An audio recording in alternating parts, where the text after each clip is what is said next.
Alright, Devin, so for the first one, what I did was I took the distance of the pool, which is 50 meters, and I divided it by the first time.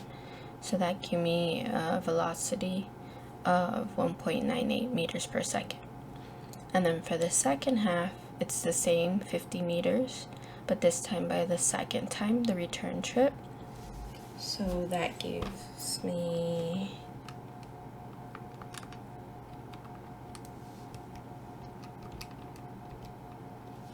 1.72 or 74, I'm sorry, 1.74 meters per second.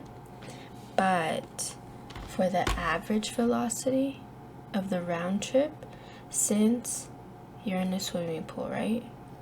And remember how we talked about if you, like when I went to Ruben's house and come back, my distance is 0 because I started and ended in the same position. So your final distance minus, or position minus initial,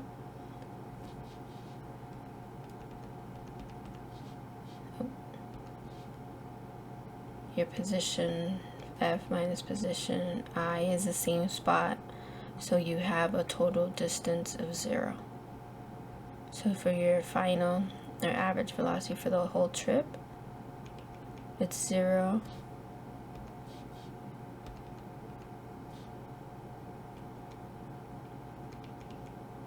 over the total time, which is 25 plus 28.7.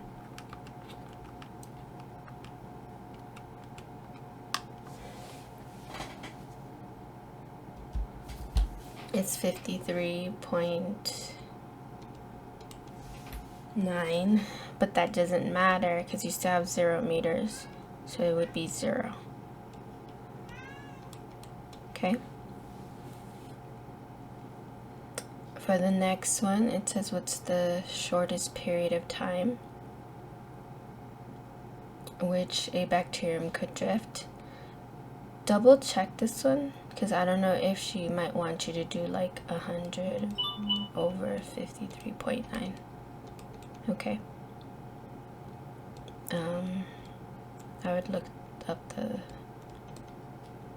this is what is the shortest period of time in which bacterium could drift at a constant speed of 42 across a petri dish. So this, first you would have to convert this to millimeters. So 9.3 centimeters times, for every 1 centimeter you have 10 millimeters. So it's 93 millimeters. And then what you would do is you would, since you're looking for the amount of time, you have 4.2 millimeters for every second. So then you would just take 93 and divide by 4.2.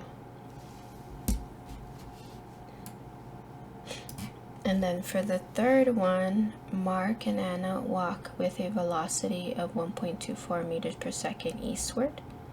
So they're going 1.24 m per s to the east, just that way.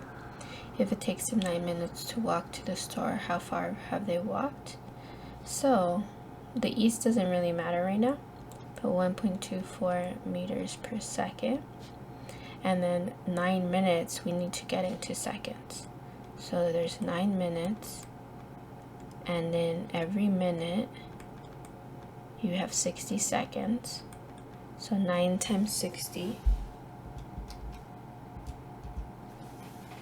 is 540 seconds. Your minutes cancel, okay? Same thing up here.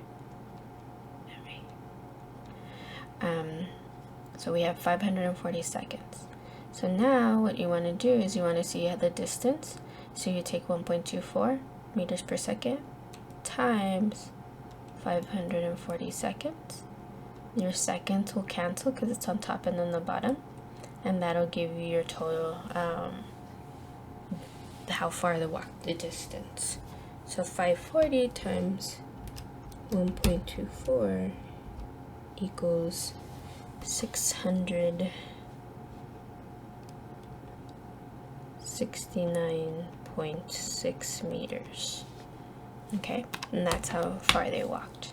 Okay, hopefully this helps you.